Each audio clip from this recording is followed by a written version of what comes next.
সম্মানিত দর্শক এবং শ্রোতাবৃন্দ, আমি ডক্টর আবুল কাশেম মোহাম্মদ মাহবুবুল্লাহ যশোরী বাংলাদেশি সেবা পার্টির পক্ষ থেকে আপনাদের সকলকে জানাই আসসালামু আলাইকুম ওয়া রাহমাতুল্লাহ।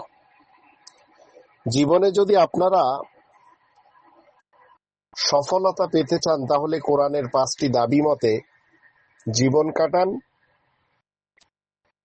ইনশাআল্লাহ আপনি জিতে যাবেন। নইলে ইসলাম জিতে আছে আপনাকে বাদ দিয়ে অথবা আপনাকে নিয়ে। কিন্তু আপনি যদি ইসলামকে ছেড়ে দেন তাহলে আপনি বাতিল স্রোতে হারিয়ে যাবেন এবং আপনি এই কালে আর পরকালে হেরে যাবেন। কোরআনের 5টি দাবি আপনাদের জানতে হবে। 1 নম্বর দাবি, কোরআনকে শতভাগ বিশ্বাস করতে হবে। 2 নম্বর দাবি, কোরআনের ভাষায় কোরআন পড়া শিখতে হবে। 3 নম্বর দাবি, মাতৃভাষায় কোরআন জানতে হবে।